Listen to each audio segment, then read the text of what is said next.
Right here? Oh, Richard, no, over there. At the table. I'm sorry. William and Linda. Okay. Okay,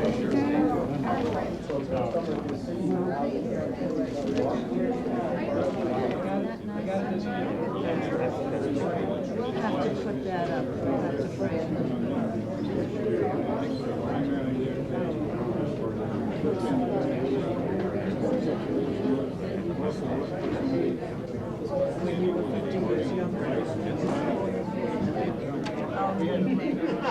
Listen, anytime you want to come back and look through more, I need to tell you this, we have more photos. I mean, I got you on the ground. I really have. Really?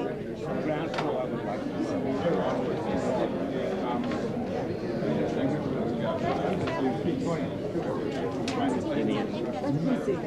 nice about it. Probably about $4,000. I gave him an ECA. And this little spot.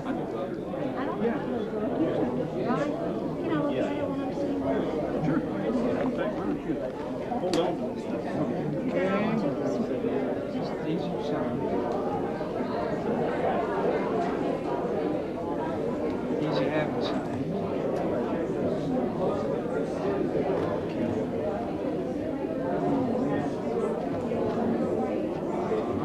What other one was it you wanted? Do you remember?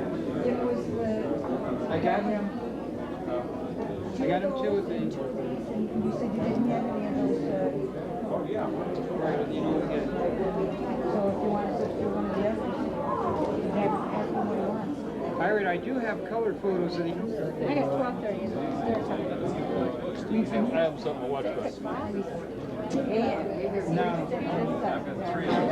Did I didn't get. I don't remember what all was in there. That might give you information. Yeah, it's right across here. Right there. And they can help you.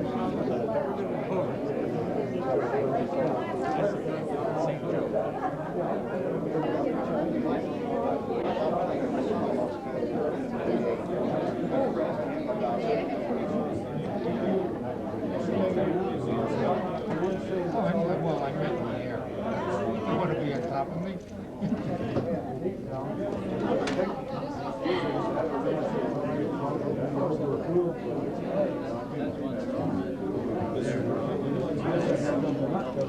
You know, Bob, I'm a stamp collector, but I. He was here last year. You still collect stamps?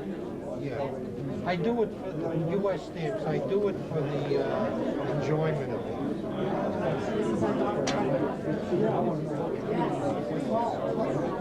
Do I get a picture of this too? Yes, sir. I get the work. You'll get everything. You know why?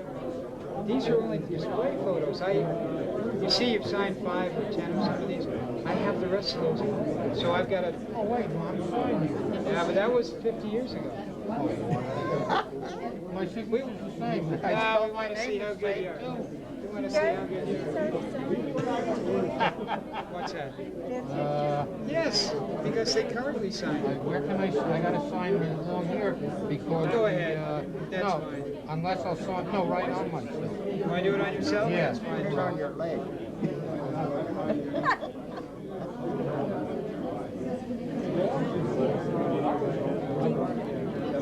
No. In fact, Chuck McKnight's on this and see if they can I sign. recorded in my diary. Chuck McKnight's in the corner. These two guys had a fight. There's one. These two guys had a fight on Tinian one night, and now I want them to make friends and settle up here.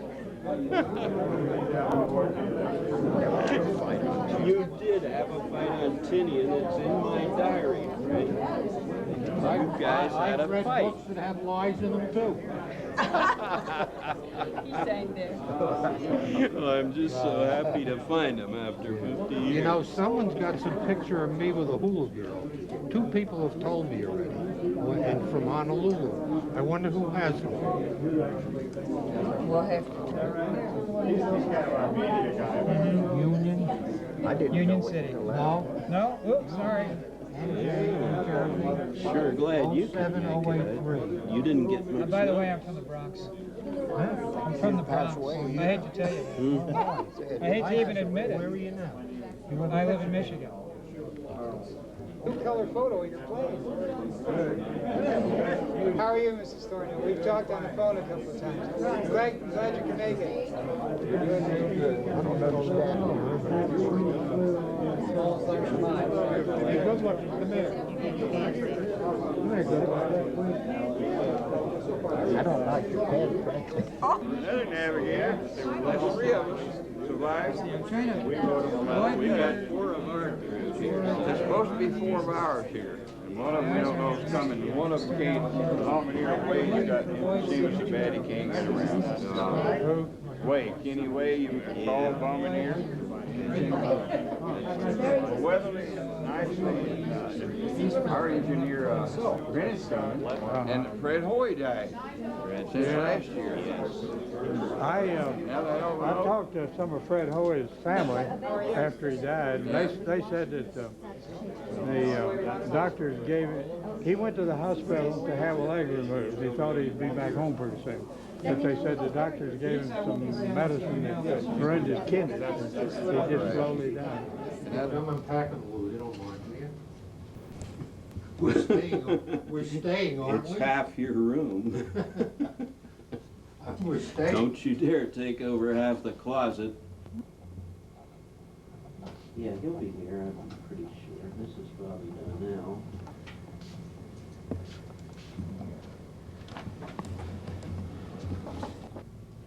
You've had body. I had written body in some orange paint I got somewhere. Don't you remember that? Nah. Because you used to call me Body. I think it's because of this. You were skinny. So was I. So was I, for that matter.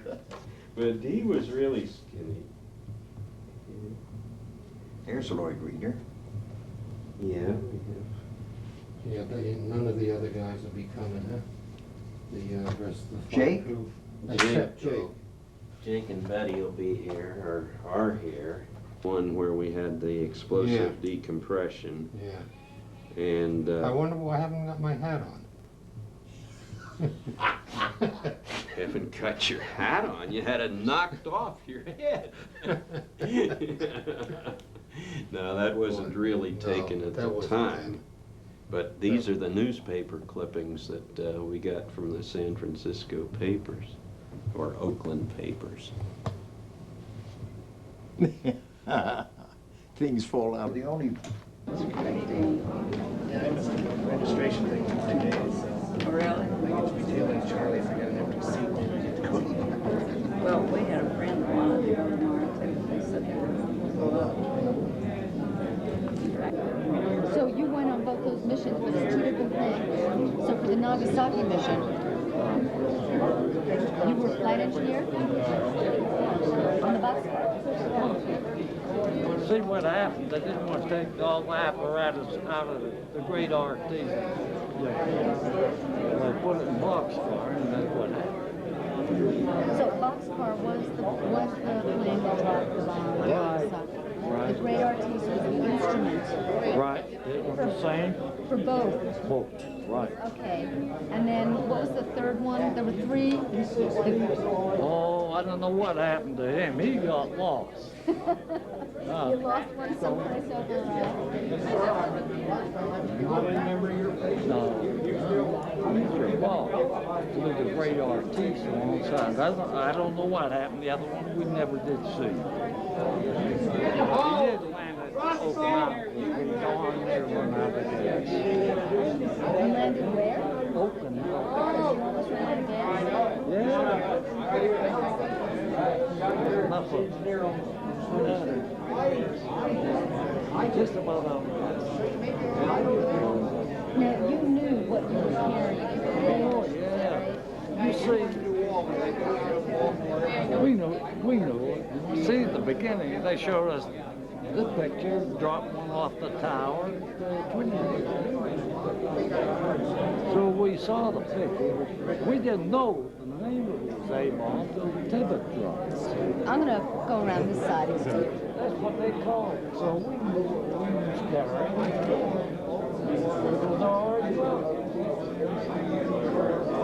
But, watching those pictures, did anything really prepare you for the shock waves, for the life? I was too busy computing fuel. I just looked out the window there. You know, the plane in there flies backwards in the aircraft. I looked out the window, I saw it coming out. Bang, bang, shoot was, that was it. That was it? Just bang, bang? You met John. And at that time, did you ever think that there would be such a hoopla over the bomb, this kind of... No, I didn't think, because I always thought people have been throwing rocks at each other since the Stone Age. To me, that was just a bigger rock. Really. I know that there's quite a controversy about it. However, they're trying to rewrite history, which they can't. What's happened, happened.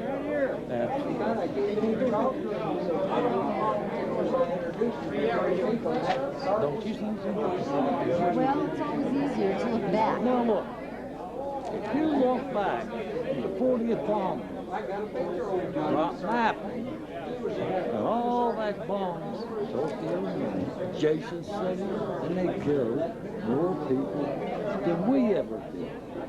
They did. There was a controversy came about, the Japanese was with. They did destroy a lot of those cities. And a lot of guys didn't come back either.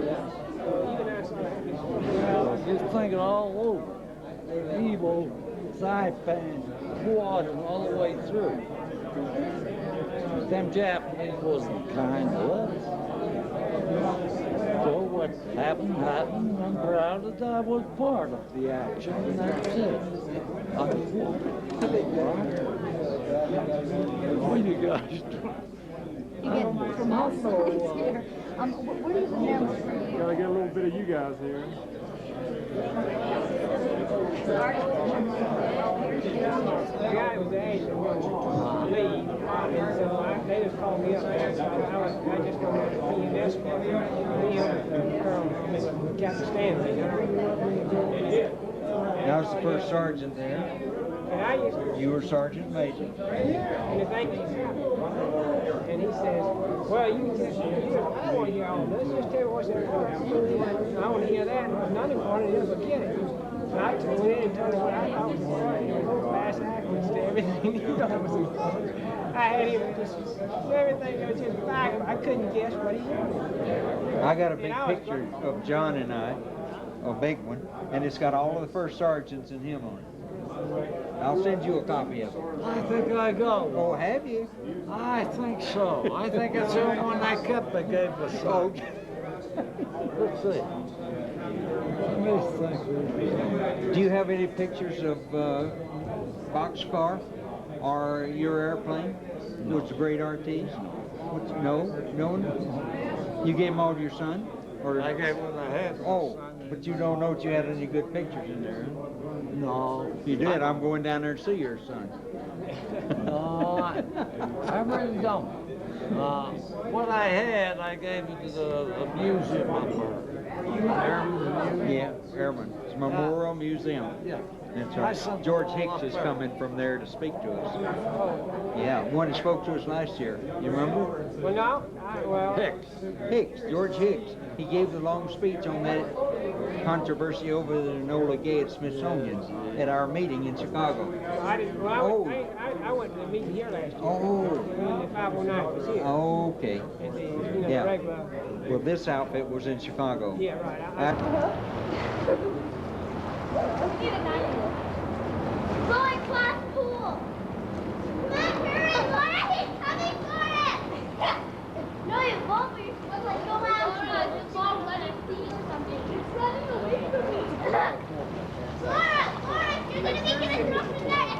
You let us throw it, or you trap. Throw it, Laura.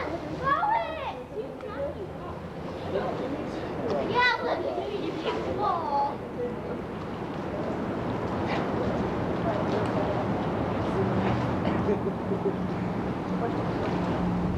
I know,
Right into the gap.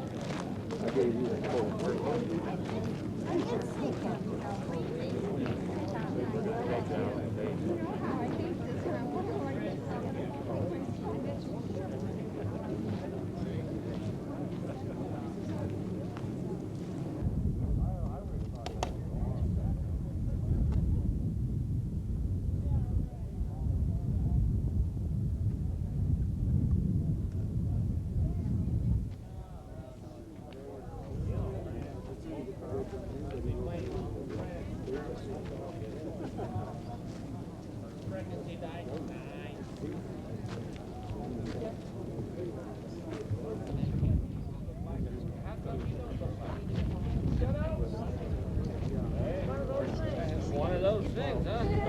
It looks like.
That's probably what it is.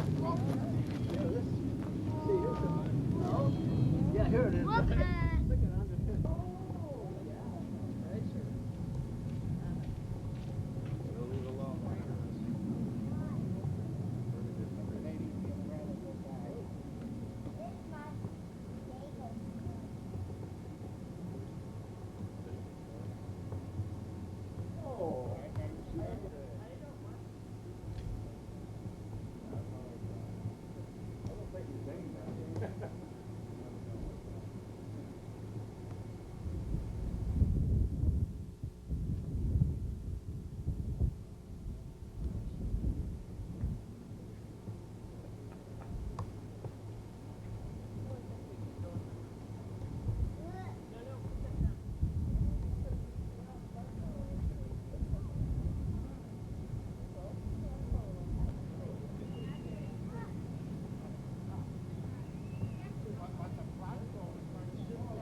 How about you and Marion stand by the fence and I'll get a shot? Sure. And photograph your family and you.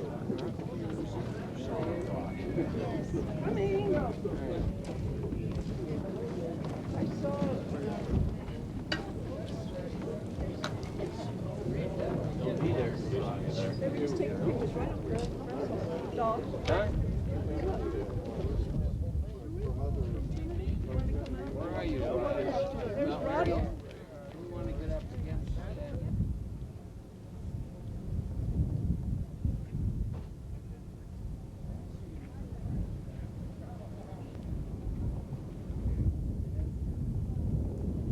Go. I just picked this trinitite up. This was outside the fence area. I think the stuff inside has pretty much been cleaned out over the years. This is the original material that was created when the nuclear blast took place. Fused the sand into a green material. Thanks, Giles. I'm gonna get your name tag here so we. Okay. This is the family here at Trinity site. Germans were working on the atomic bomb and Fritz Strassmann. They wrote her a letter. They told her what they did. At this time, she was on vacation. And her nephew was with her at the time, Otto Frisch. Otto Frisch worked for Niels Bohr.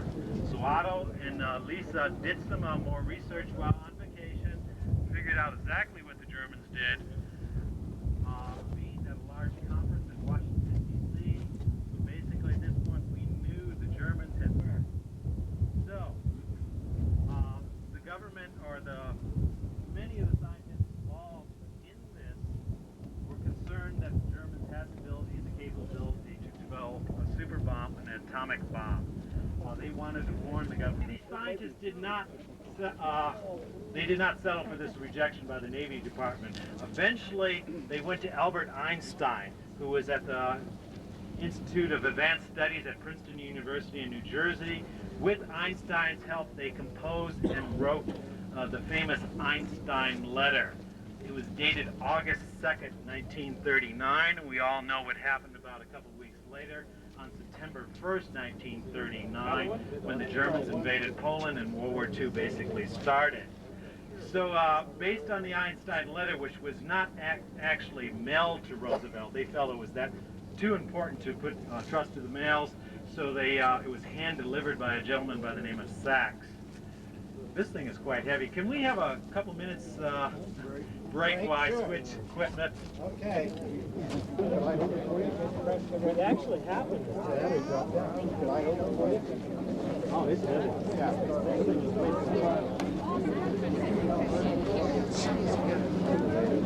Yeah. Right here.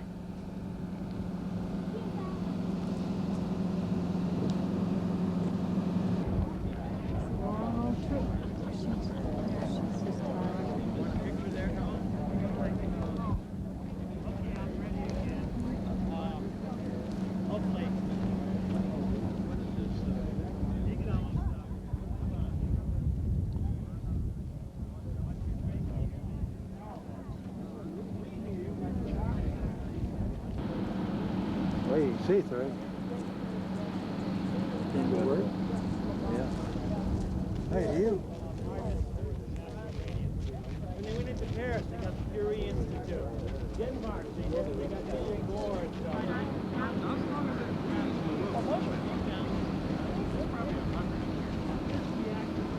That's all right, that's it. It takes a long time.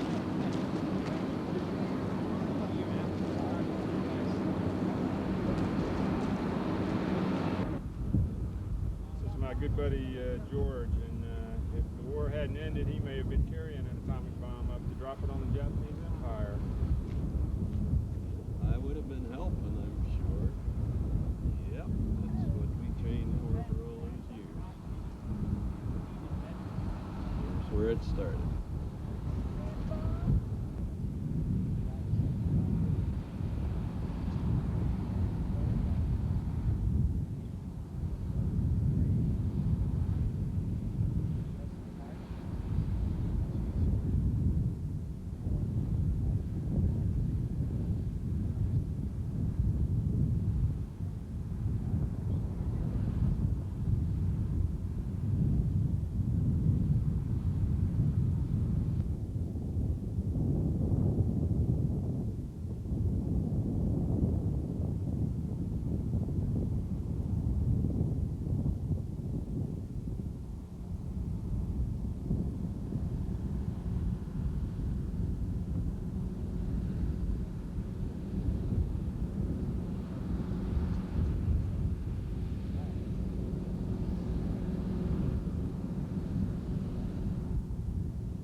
They didn't worry so much about radiation. They cared about the shock waves.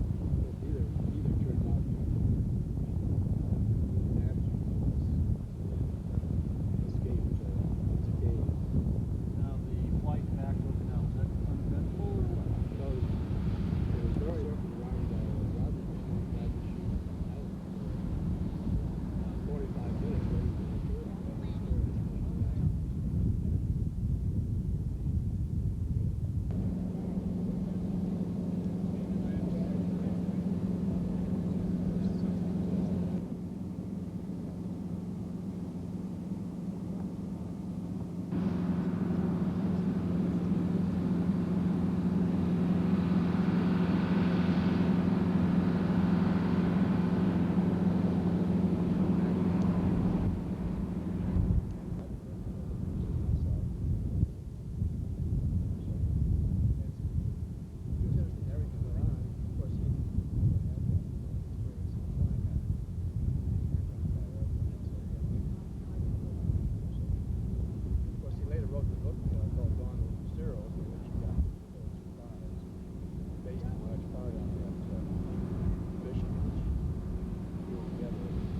interesting also that he was present at the Trinity test. He did write about them in a couple of his books. So for him, it was sort of a culmination of a long period which he was the only reporter. Yes. Well, he's written a couple, 2 or 3 books actually. But Dawn Over Zero is the first book that came out. However, there is an error in the book because if you read the book, you'll see that the plane that was flying ahead of us, we saw clearly the number 77. The number 77 was the number on the boxcar, but after the mission was over, the official story was that it was the great artiste that carried the bomb. Of course, those were not on the planes at the time, but the fact that he said he saw the 77, of course we know that it was boxcar. That's full confirmation. So he was left with the impression that it was the great artiste that carried the bomb, whereas he was riding in the great artiste. Okay, well, thank you.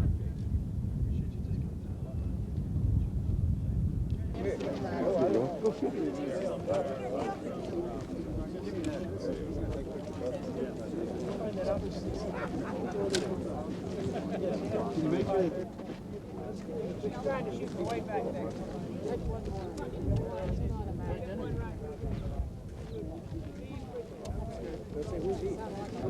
Wait till Those two. Yep.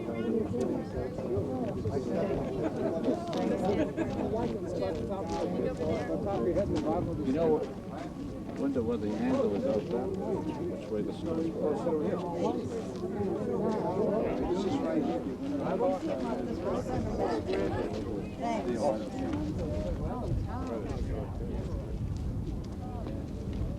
One more, Pat.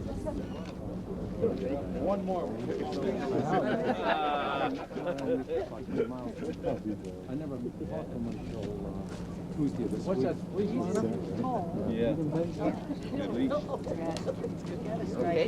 No, not yet. Cheese. Okay. Okay. Don't worry about it. Somebody else. You ready? You both want to be on one side? You want the top or not? Are you on the bus with Jack or not? I'm on D with bus D. I'm on bus E. Okay. We're on E. Oh, you Next. Yeah. We'll get Robert. And everyone see the glow. There you go.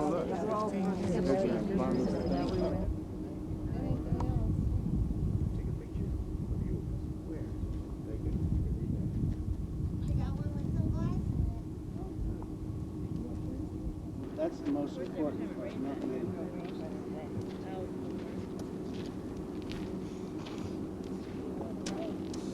Yeah.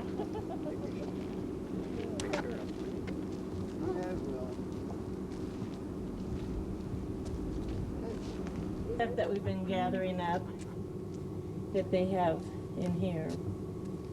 See, you can look in here and see there's a bunch of it.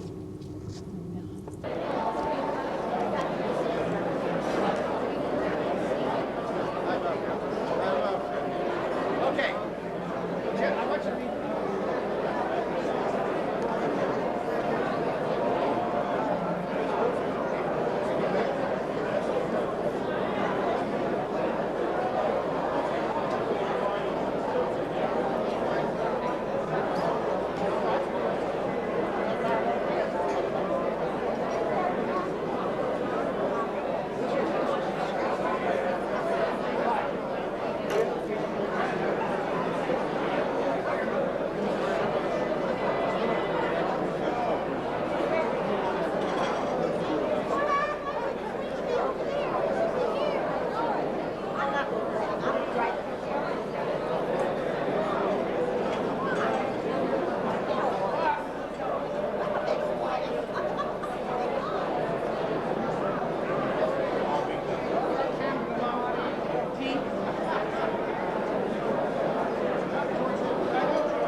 Talking about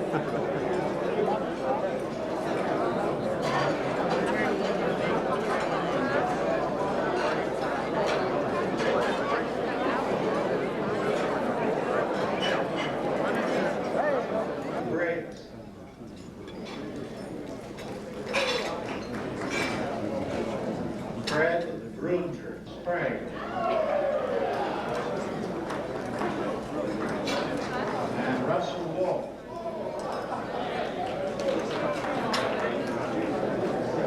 And from the 393rd, on Martin Squad, very heavy. Carl Ackerman.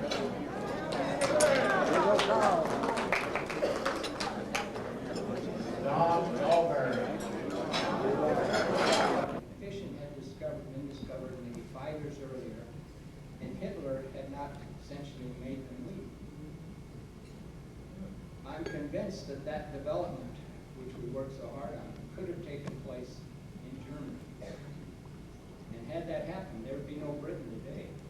There would be no invasion, either in Africa or in France. It's a matter of about 5 years.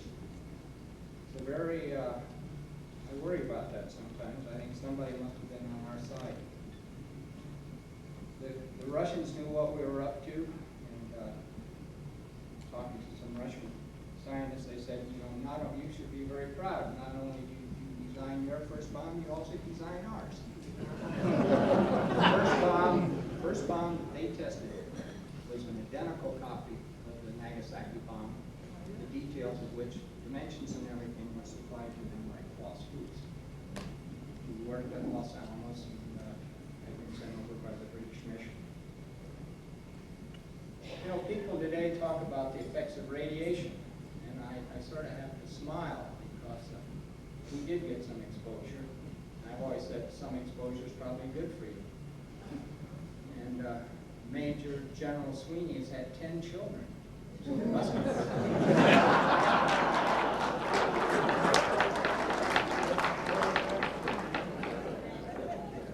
grandchildren. So there's a theory called hormesis, which says a little bit of radiation is very good for you.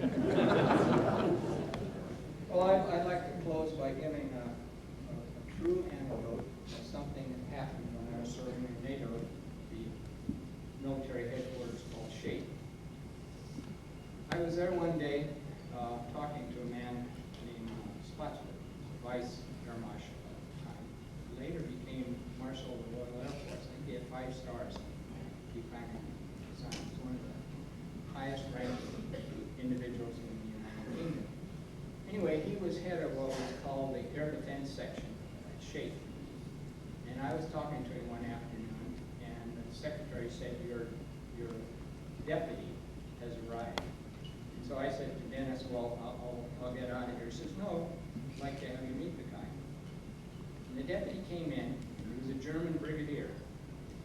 Came in with a limp. He sat down, and Spotswood had his dossier, his records of what he'd done and where he'd been and everything. They chatted and everything. And then the German thumped on his leg for a clunk clunk. And it was obviously artificial name.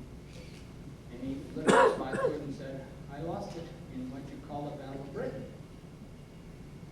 Spotswood sat up very straight, looking right in the eye.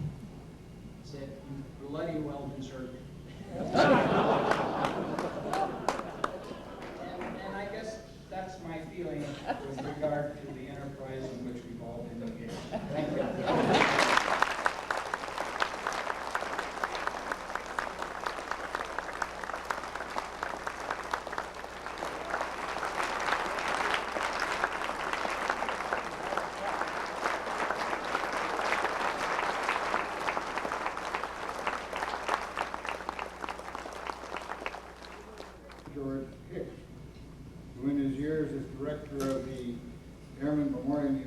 Memorial Museum, used his exemplary talents and passion for historical integrity to help resolve our recent monumental problems with the Smithsonian.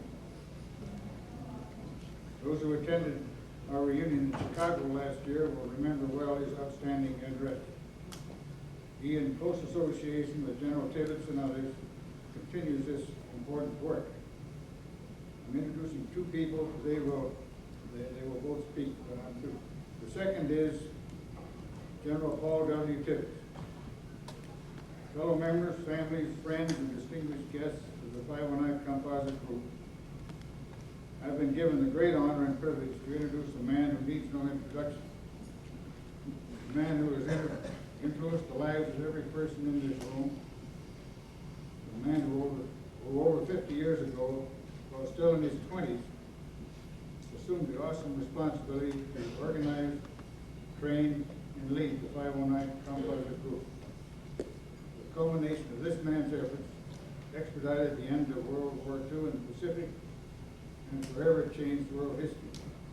It's with great humility and honor that I present our esteemed and respected commander, General Paul W. Tibbets.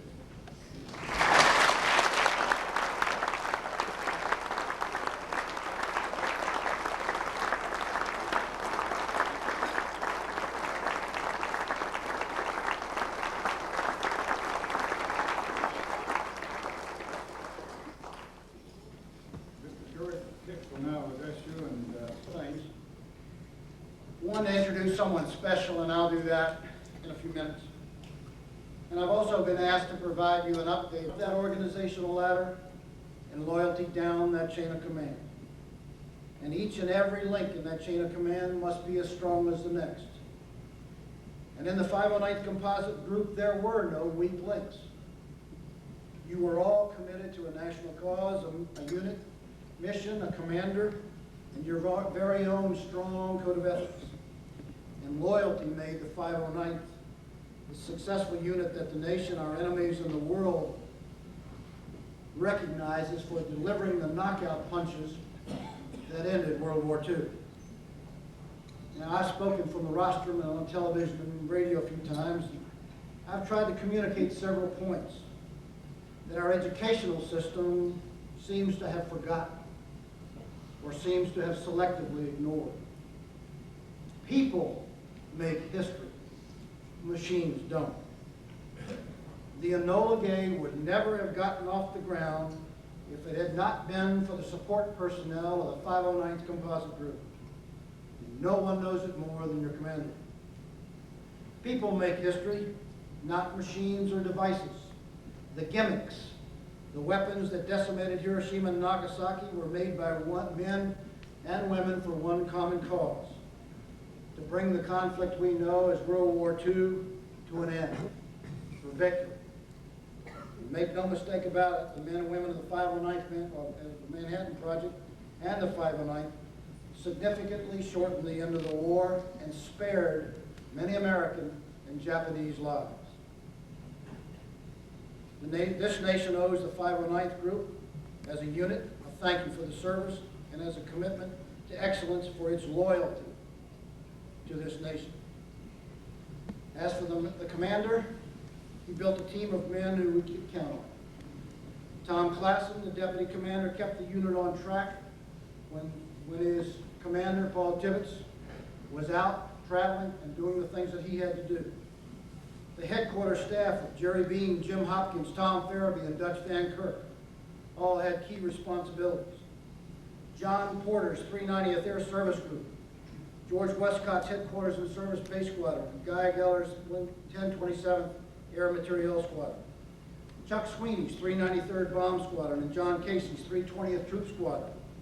Earl Casey's always resourceful 603rd Air Engineering Squadron, and Charlie Begg's 1st Ordnance Squadron, and Louis Schaefer's highly competitive 1395th Military Police Company, and Louis Schaefer, I can tell you they're still talking about you in the window.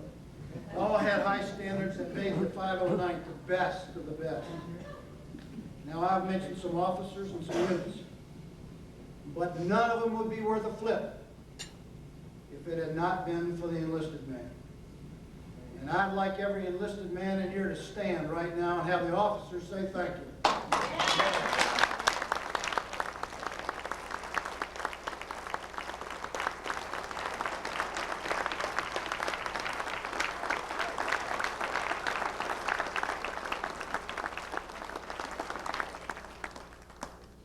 I learned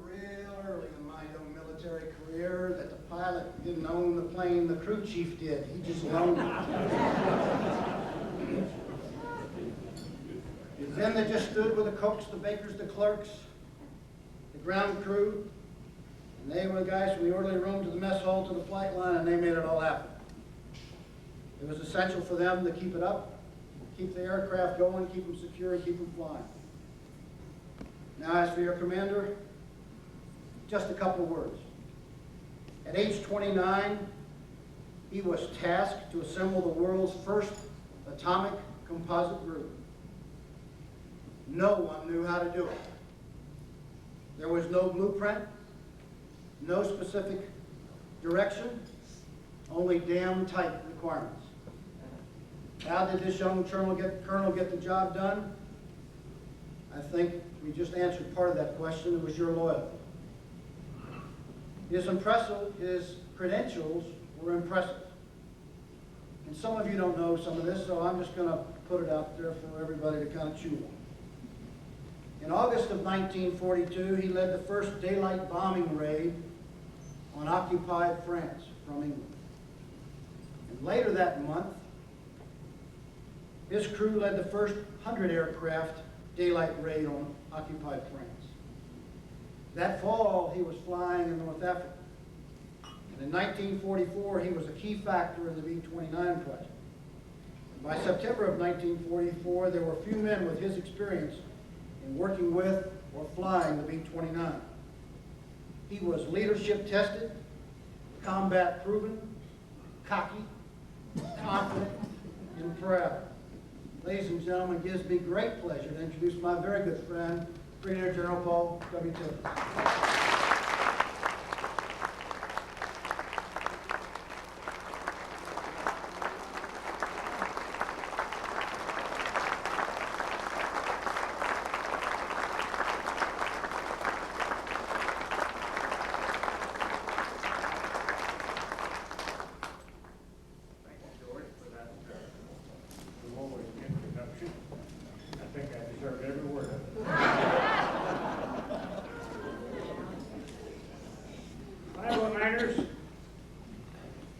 I'm delighted to be here with you tonight. And in that 509ers, I'm talking about the men, I'm talking about the women that back them up, I'm talking about the siblings, I'm talking about the survivors. Everybody is who I am addressing tonight. Now, what I want to do is to try to cover some ground that has not been, should we say, publicized before. There's been a lot of publicity, but I know you all can read, so I'm not going to repeat it. What I would like to do is to start basically at the beginning, and that takes me back to September of 1944, when I was very happily down here at Alamogordo testing the B-29 to defend itself against the fighters, or conversely, the fighters to attack successfully the B-29. This was a project that had been established with the University of New Mexico, and particularly their Department of Physics, headed by Dr. E.J. Workman. We had at that test site, we had all of the American fighters. We had a look at it. It didn't look too great to me. But on the other hand, as I got there and I walked around and I thought what the requirement was, I think we could maintain security here.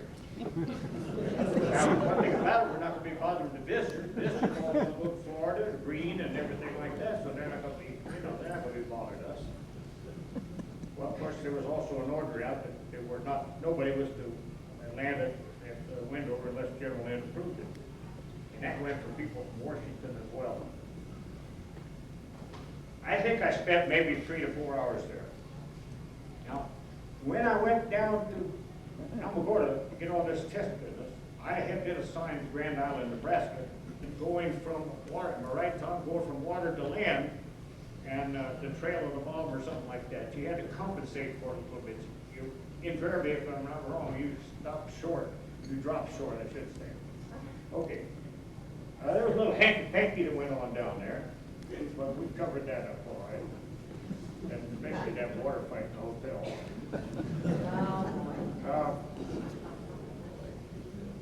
I would like to come around and talk just a moment about what I thought and what I saw that was going on with you men.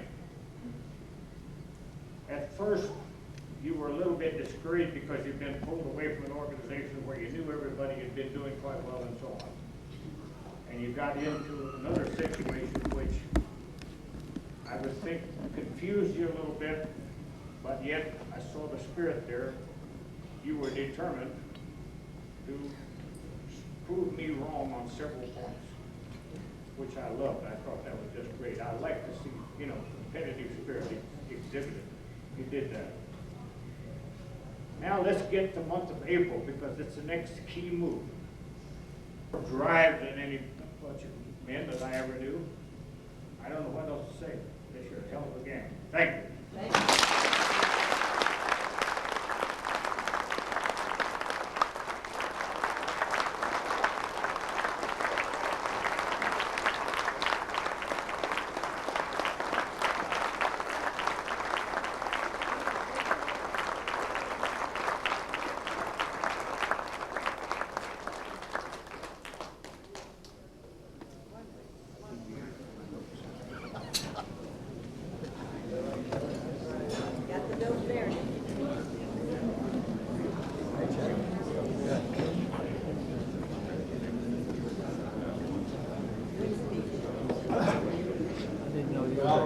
Unfortunately, it's time to get back to Earth with a few mundane announcements.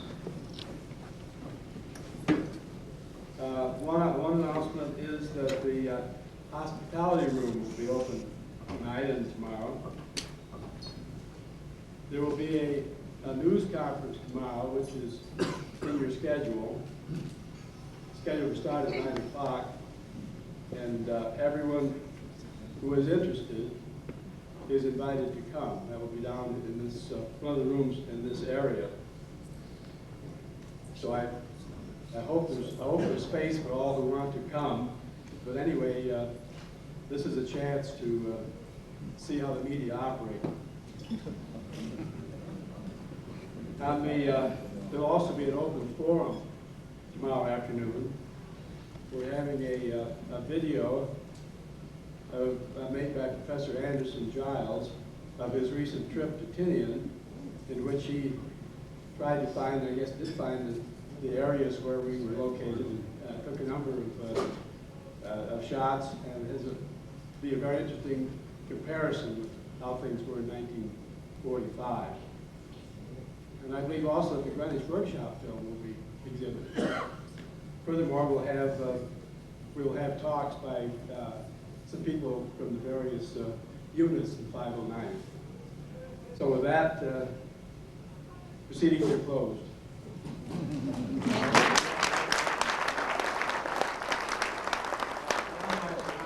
The reception at the museum tomorrow evening is casual.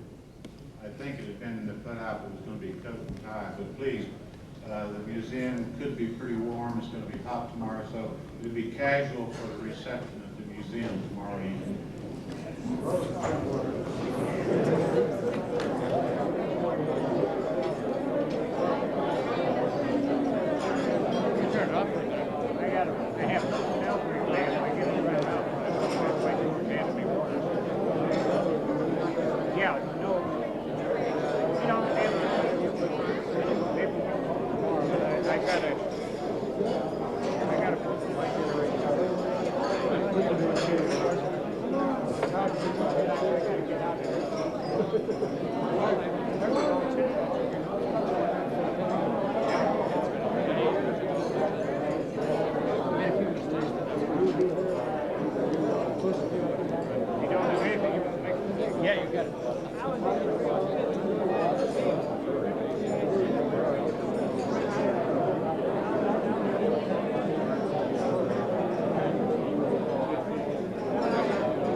You just walked out.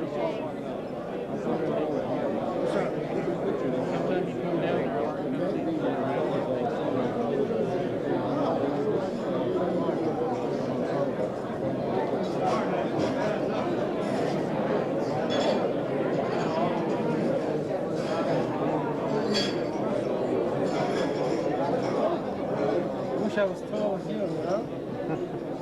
Has its advantages.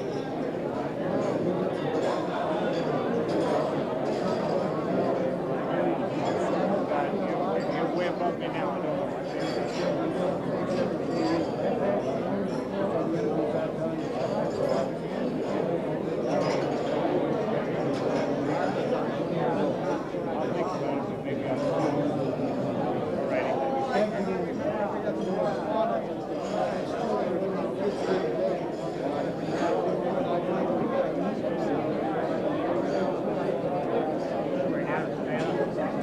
Right here.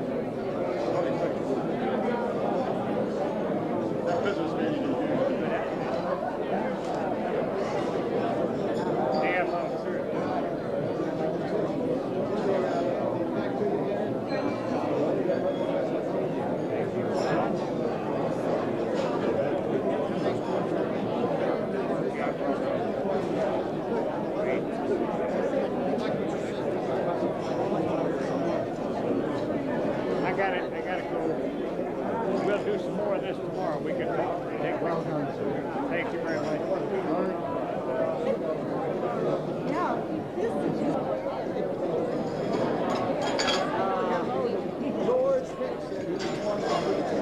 That's a good. Well, we're trying to make this a real special reunion tape. Let the professor take his picture. Get a good shot of this beautiful couple here. Great. Thank you.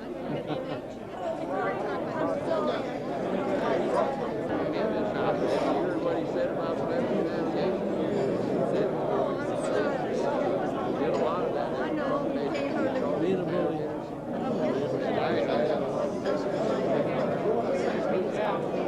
It all adds up. Reading out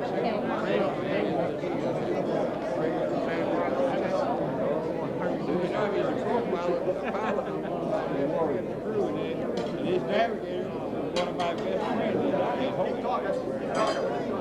That's right. Well, bullshit, you know who we are. The flap that has occurred recently intensifying the criticism, controversy concerning what we did in World War II, I think has strengthened rather than weakened those ties. And we want to also say that the support of the younger generation is very important to us. And there are a lot of family members here, as well as veterans of the 509th, so that future generations will have some chance to learn at first hand from the people who were there. Another aspect of this reunion is that we have asked the people from what we call Project Alberta, or Project A, to join us in this reunion. They were the people from Los Alamos who worked very closely with us on Tinian, and those are the people who have the expertise connected with the use of the weapons. So there are a number of them present, and we're very, very happy that they were able to come. Another aspect of our reunions is that they are 509th wide. We include all of the units of the 509th without any focus on any one unit. And as a matter of fact, there were actually 8 separate units of the 509th at the end of the war, and there are representatives of all 8 of these units here today. A further point is that we had 15 what we call silver plate B-29s. These were B-29s that were specially modified to carry and deliver atomic weapons. So we had 15 of these crews on Tinian, and there's at least one representative, and in some cases several crew members from those days here at the reunion. There's only one crew among the 15 that is not represented. Another aspect of the operation of the 509th that we've attempted to bring out here is that the 2 atomic attacks were, of course, of paramount importance. It's not widely realized that there were also 49 sorties, 49 of our B-29s that carried 10,000-pound bombs and attacked pinpoint targets in Japan. Now, these 10,000-pound bombs were externally almost identical with the Fat Man bomb that was dropped at Nagasaki. The difference being that they had non-nuclear instead of nuclear components. So this is an aspect that's not often dwelled on.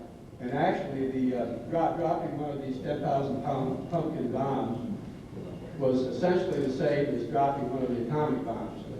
The factors of navigation, and bombing, airplane operation, all of these were very, very similar. So that, in fact, all 15 crews had the capability of delivering atomic weapons. But in the meantime, they were dropping 10,000-pound blockbuster bombs, which had been the European theater, would have gotten headlines, but for us were, of course, secondary. So I want to finally say that the friendships that we have forged and have maintained through the years go back to our joint work on Tinian and flying at 30,000 feet over the heartland of the enemy in daylight, carrying a 10,000-pound bomb, makes you really realize that everything depends on cooperation, not only among the crew members themselves, but also all of the work and effort that went into making it possible for these airplanes to be in the air. So some of the emphases that I think are appropriate on this 50th anniversary of our combat operations. Thank you.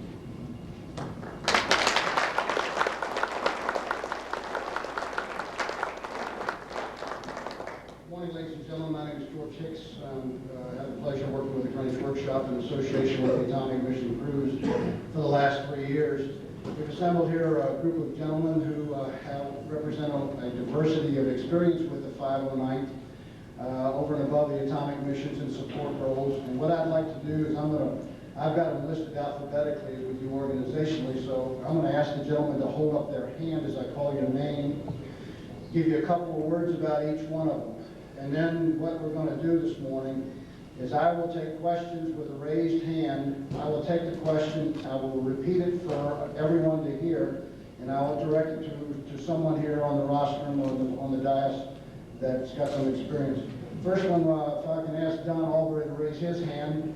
Don Albury was the pilot of a boxcar flying in the co-pilot. How would you characterize how the media has handled the anniversary and the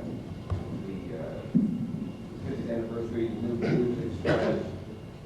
How would you characterize it? All right, the question is directed to General Tibbetts. Now let me ask for some other comments.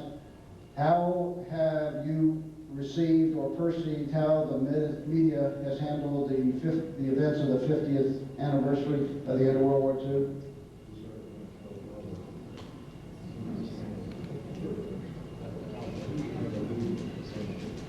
Oh, okay. I apologize for my hearing, but I got an echo in here that it doesn't come across clear. In total, in other words, I would say 75% of the media has been quite favorable. Now, there are the other sides, and those people, I guess, they listen to and write up the revisions. I'm not saying that that's wrong. I'm just saying that I don't believe in trying to rewrite history. And most of the men that I've dealt with, most of the media, women, I have felt that I got good treatment. Next question. Yes, sir. I would like to ask General Tibbetts if you could say anything about the third bomb that I once heard you describe. Is that something you can tell us about? The question is, can you give us some, Okay. The question is about the third bomb. Can you give us some information about it? We did have a third bomb. It was not exactly ready to go, but it was so close to it that it didn't make much difference. But it was in Wendover, Utah. When the Japanese did not capitulate, immediately, soon after the Nagasaki bomb, Curtis Lee O'May looked at me and said, because I was down and we were confronting each other. I was down at Guam at the time. And his question to me was, "You got another one of those damn things?" I said, "Yes, sir, we do." He said, "Where is it?" I said, "It's in Wendover, Utah." He said, "Get it out here, you're going to fly it." I said, "Fine." We sent the message back. An airplane was loaded at B-29. It got stopped from off the field because the Japanese had formally said it was approved. The target? The target was never selected, and one of the things that I would have to tell you that there were all kinds of suggestions as to where the target should be used. Now, I was not sitting there present on that one, but one of my people was. And this was the 4 stars, the 3 stars, the admirals, it was everybody, including operations officers. They all decided where it was going to go. Finally, they talked that around, I guess, by some kind of count. Everybody felt on the palace. And Jimmy Doolittle was sitting there. And he said, "Gentlemen, just a minute, let's stop and talk about this." He said, "Let's go, we drop those bombs on the palace and we destroy the royal family." He said, "Who the hell are we going to make peace with?" I mean, there's all kinds of conjecture. Everybody had an idea. Nobody listened to him, truthfully, except Doolittle. And he brought the meeting to a close. Next question.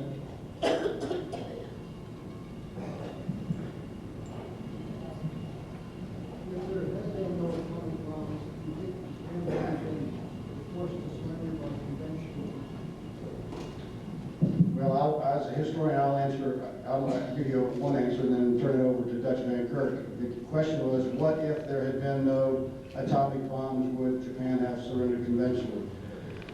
I don't think anything is gained by what if. Responsible historians don't engage in speculation on what if. Dutch, would you address the question? Well, of course Japan would have surrendered eventually. Of course. But when? That's the big question.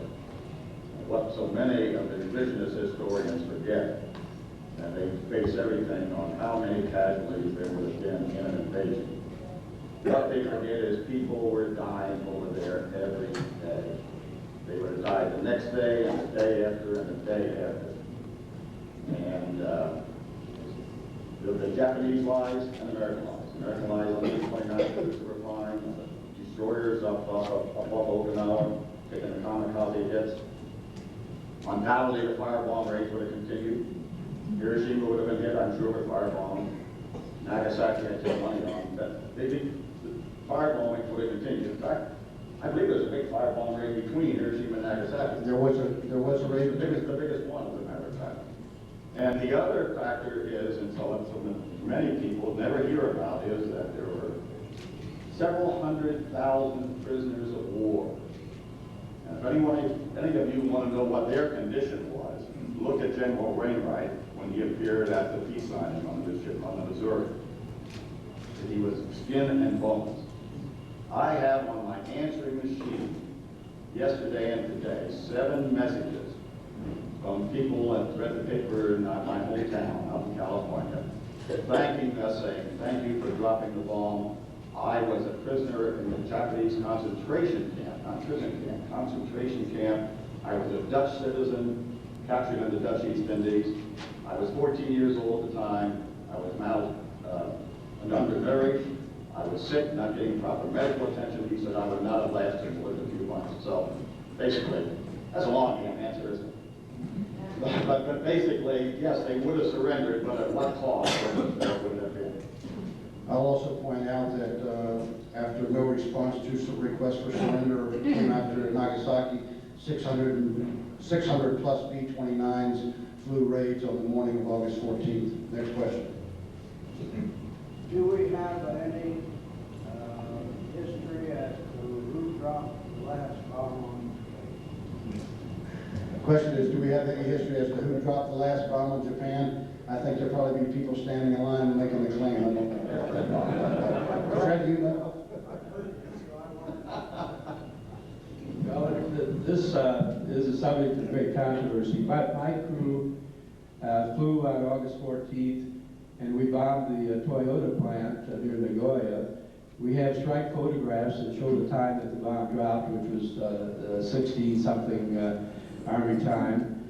And I believe, according to the 509 historians, that was the last mission of the war, and I like to think that ours was the last, or one of the very last bombs that was delivered on target in World War II. I'm waiting for Black.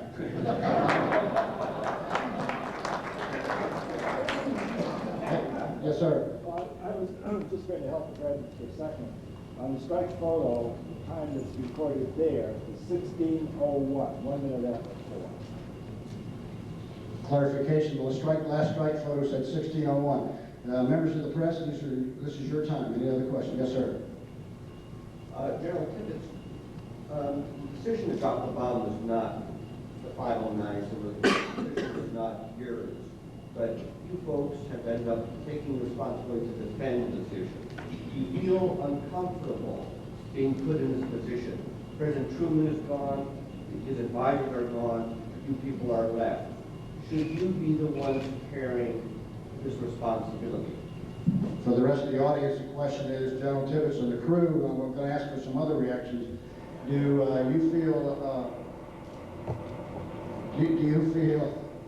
you feel uncomfortable having to defend President Truman's decision to use the bomb? I did not feel uncomfortable. And my reason for saying that is that I got this assignment in September 1944, and at that particular time, I was thoroughly briefed on it. I think I understood pretty well the significance of the bomb. Now, I would tell you the next thing is that we were in a war, and the purpose of that being in the war was to win it. And when a war is fought, a guy by the name of Clausewitz many years ago, back to 1800 or something, he said you use any weapon at your disposal to impose your will upon the enemy. By that time, I was convinced that that was a perfectly legitimate thing. I never gave it a second thought, and I can't have to say any more than that. Next question? Yes, sir. I'd like to ask General Tibbetts if he feels there might be, at this point, anything to be gained by accepting an invitation to visit Hiroshima. General Tibbetts, do you feel like there's anything to be gained by accepting an invitation to visit Hiroshima? Personally, I don't know what could be gained. I mean, we're talking now 50 years later, and I've said many a time that if I had had a reason to go to Hiroshima, I would have gone. But there's never been a legitimate reason. I am probably one of the world's worst tourists, and I just don't seek out those things. That was a part that was gone. I had no reason to want to go back. John McDonough, Wall Street Journal. Yes, Mr. King, you can answer this, or some of the other men, but so much is focused on the air war in the last weeks of World War II. Can any of you men, or Mr. Hicks, describe the men were still dying on the ground in battlefield combat? Were they not in those last weeks? I mean, there were still Marines. There were people dying. The question is, the air war was winding down and completing in the last week or the second week of August, but there were still combat actions going on the ground. How many of you gentlemen seated up here on the dais had brothers also involved in combat in World War II? How many of you lost brothers in World War II? And lost. And lost. Other family members. Don Albright, can you make a comment? Yes, I had a brother that was B-26 pilot flying at Sardinia, and he was last mission, he went on his 25 missions to return home. And he was shot down in Toulon, France. And he's still in this very.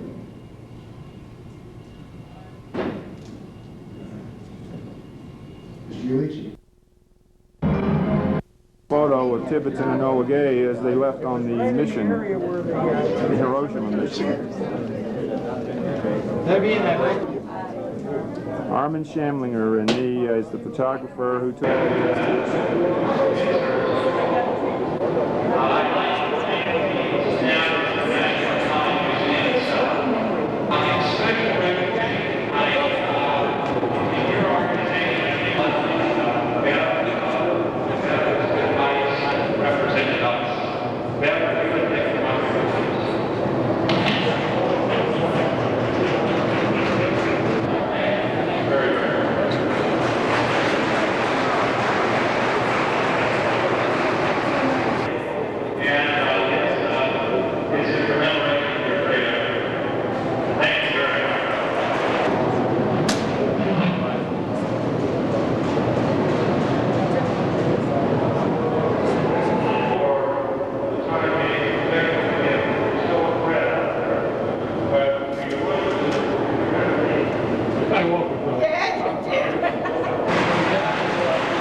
like a 6-inch breech block on the artillery.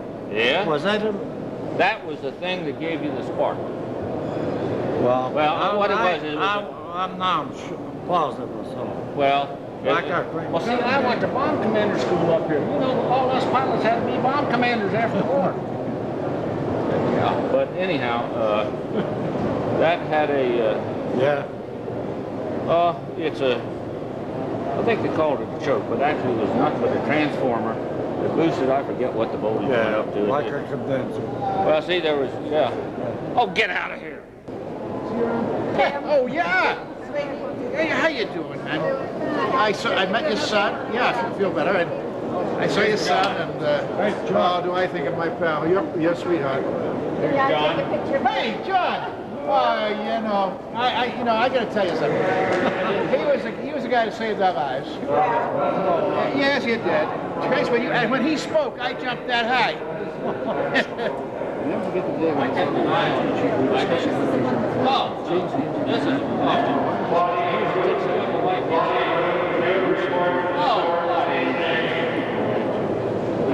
that story, man. That was the end of the conversation.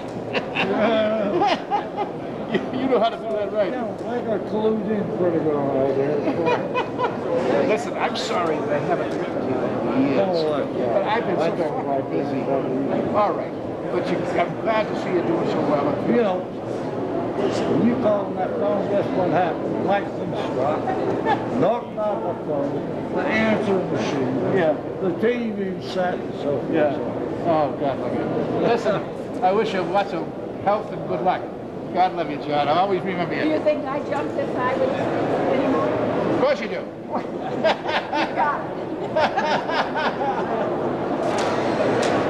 Okay, thank you. Yeah, I'll never forget when I forgot about the fuel when he said, "Ain't you remember low fuel?" And I said, "We're going to Nagasaki." When the police went too hard, overheated, kept firing. Yeah. I think you maybe had a little chat. I did. This is maybe 7 8 years ago. Yeah. Well, I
where he established the first major American school in the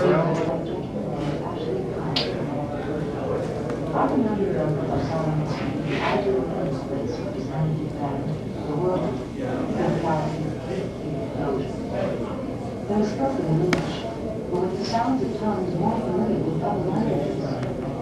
There was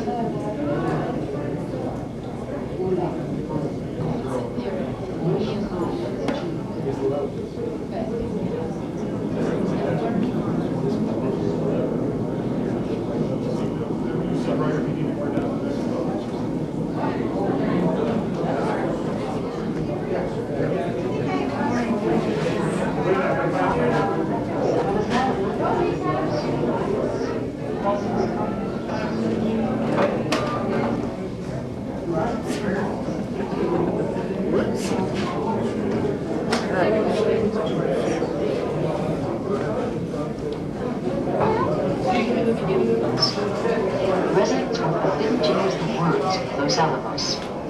Post Office Box 1660 in Santa Fe, New Mexico, with a location list of all Los Alamos residents. But I didn't see the two kids. No. She's on another bus altogether.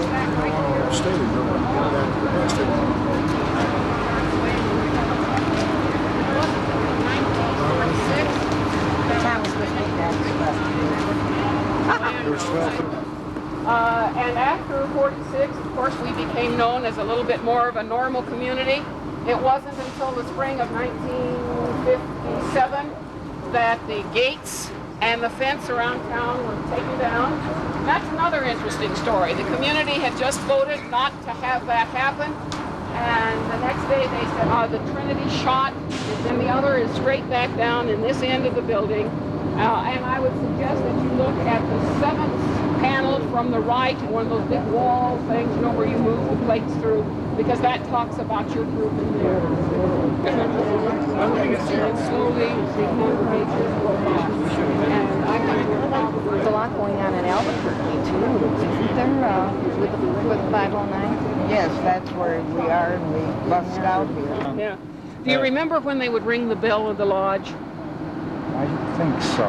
They used to ring it quite frequently when there was something very important going on, you know. And it still rings on occasion. Somebody will get in there and hang on the bell. That was me, and this fella, the two of us went to Tinian. Ah! But this is taken afterwards because you see that it's the atomic bomb patch. Ah, so it is. Yeah. See, I came back here and I had to stay until February. Uh-huh. And tell me, I'm into dogs. Who was this dog? Do you remember? Well, there was one around here that I ended up having a puppy from, and I have always wondered where he came from. That's wonderful. And, you know, the lodge hasn't changed that much. This row of boxed bushes is no longer there. But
people, we had Dr. Rose, and Johnson, and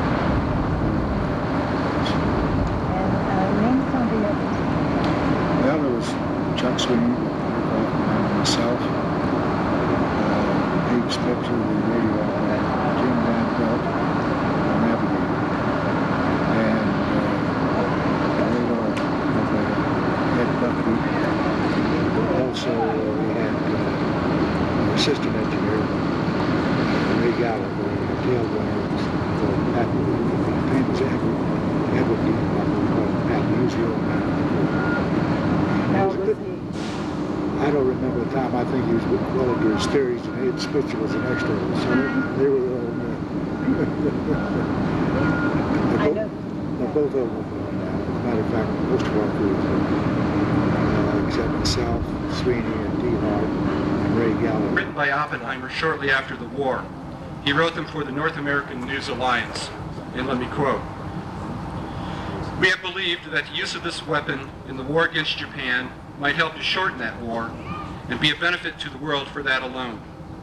But above all, we have thought that this rather spectacular technical development and the assured prospect of far more terrifying future developments would force the people of this country and all the war-weary peoples of the world a recognition of how imperative it has become to avert wars in the future, how the cooperation and understanding between nations, which has seemed desirable for so long, has become a desperate necessity.